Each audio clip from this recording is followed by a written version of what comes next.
Yo-yo TV ప్రేక్షకులకు శుభోదయం. ఈరోజు బులియన్ మార్కెట్లో బంగారం వెండి ధరలు ఏ విధంగా ఉన్నాయి ఒకసారి మనం చూద్దాం. బంగారం కొనుగోలు చేయాలనుకుంటున్న వారికి అలర్ట్. గత 2 రోజుల నుంచి భారీగా పెరుగుతూ వచ్చిన పసిడి రేట్లు ఈ రోజు శాంతించాయి. ఇవాళ బంగారం వెండి రేట్లు స్థిరంగా కొనసాగుతున్నాయి. అయితే గ్లోబల్ మార్కెట్ల నుంచి మిశ్రమ సంకేతాలు వచ్చాయి. దేశీయంగా ధరలు మళ్ళీ పెరగవచ్చనే ఆందోళనలు నెలకొన్నాయి. ఈ క్రమంలో ఆగస్టు 16వ తేదీన హైదరాబాద్, విజయవాడ మార్కెట్లలో బంగారం వెండి రేట్లు ఎలా ఉన్నాయో ఒకసారి మనం చూద్దాం. భారతీయులకు బంగారంపై చాలా ఇష్టం ఉంటుంది. పండుగలు, పర్వదినాలు, పెళ్లిళ్ళు అంటూ ప్రత్యేక సందర్భాల్లో ఎక్కువగా బంగారం కొంటుంటారు.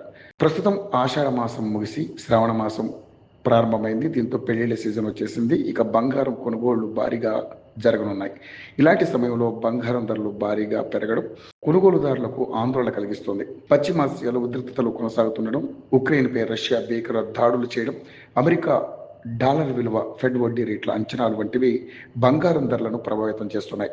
అయితే గత 2 రోజులుగా భారీగా పెరిగిన పసిడి ధరలు ఇవాళ స్థిరంగా కొనసాగుతున్నాయి. ఈ క్రమంలో మన స్థానిక మార్కెట్లు హైదరాబాద్, విజయవాడలో ఆగస్టు 16వ తేదీన బంగారం వెండి ధరలు ఎలా ఉన్నాయో తెలుసుకుందాం.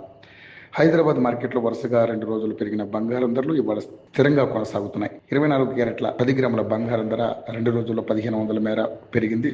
ఇవాళ స్థిరంగా కొనసాగుతూ 1,55,130 వద్ద ట్రేడ్ అవుతుంది. ఇక 22 క్యారెట్ల ఆభరణాల బంగారం రేటు 10 గ్రాములకు 1,42,200 వద్ద స్థిరంగా కొనసాగుతుంది. బంగారంతో పాటు వెండి రేటు సైతం ఇవాళ స్థిరంగానే ఉంది. హైదరాబాద్, విజయవాడ మార్కెట్లో ఈ రోజు కిలో వెండి రేటు 2,55,000 వద్ద అమ్మడవుతుంది. రికార్డు గరిష్టాలకు చాలా దూరంలోనే ఉండటం కొనుగోలుదారులకు ఊరట కలిగించే అంశంగా చెప్పొచ్చు.